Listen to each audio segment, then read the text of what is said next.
My name is Imelda Williams. With this presentation, I'm going to give you a brief overview of the iSAP case.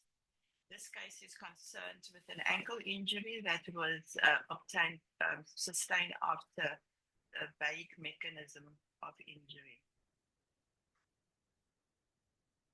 Monash University recognizes that its Australian campuses are located on the unceded lands of the people of the Kulin Nations and pays its respects to their elders past and present. For those of you who have never undertaken an iSAP case, iSAP stands for Integrating Science and Practice. The overall weighting of the iSAP case is 30%, and the total word count is 2,000 with a leeway of 10%. What that means, you can have 10% more or 10% less than the required word count. The majority of the word count is for the first report that you're going to submit. And that is the clinical action plan, which we call the CAP report. And the word count for that is 1,500. The comparative report, which is the second report that you're going to submit, the word count for that is 500 words. So you can see that the CAP report has got a much bigger weighting. You will find all the information about the iSAP case in a Moodle book, which is posted under V2. But the Moodle book is also available under the assessment taskbar as well. In the Moodle book itself, you will have the learning outcomes that needs to be achieved through this assessment. You'll be provided with a case scenario, and then also with the case scenario, there will be images that you need to scrutinize, and you'll have access to image manipulation software as well. And then you need to address professional issues. And once you've done that, also ensure that although we give startup resources, that you research further as well. You can use either Harvard or Vancouver referencing styles, but do not mix both of those referencing styles. So this is a snapshot what the Moodle book looks like. So there's the learning outcomes for this assessment, and then you can also see the scenario, which is here in presented in 3 parts, and in that you will have access to the images as well, and then a list of the professional issues that needs to be addressed, and then also the resources that we have provided. You also will have access to the marking rubric, and I would encourage you to look at the marking rubric as well. And then once you submit your CAP report, it goes into integrated Turnitin software. So that is a matching system which checks for any evidence of plagiarism. And then once you've submitted your CAP, you'll receive the expert report, and then you've got to write up your comparative report. So the marking rubric, both the CAP and the comparative report, is captured in the same marking rubric.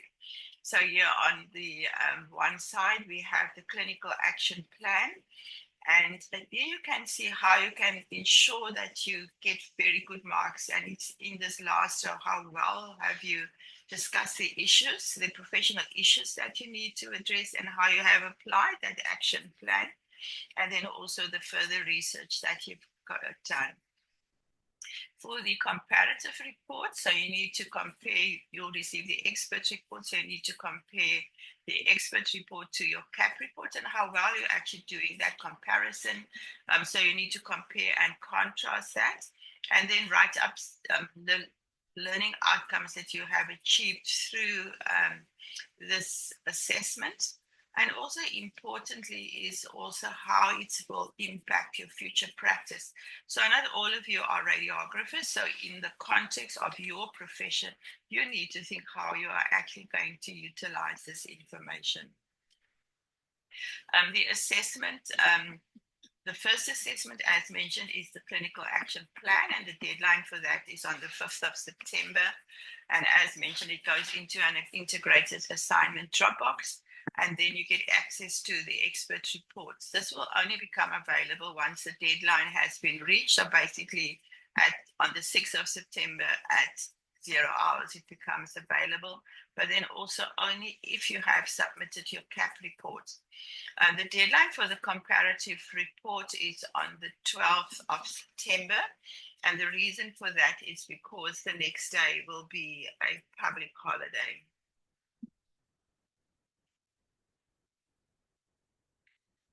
This is a snapshot taken from the assessment taskbar. So you can see that there's your CAP report where you're going to submit your reports, and also the comparative report, and also it shows the expert report as well. So with the comparative report, then you need to compare differences and similarities, and then identify the learning outcomes which you have achieved. And those learning outcomes you can write down as bullet points, and then also have a piece of reflection on how the impact of this knowledge will impact your practice. But do remember that the iSAP case refers to what's expected from the radiographer. So you'll have to think about overall as you write your CAP report, what's expected from the radiographer, but when it comes to impact of knowledge, how you can actually apply this in the context of your own clinical practice. So remember, when you have to submit the iSAP case, review the Moodle book, which is available under week 2, and then also apply your clinical professional as well as the radiographic knowledge to your professional context.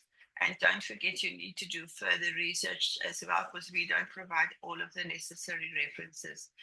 If you have any issues or any questions, please feel free to contact either myself or Tony. Thank you.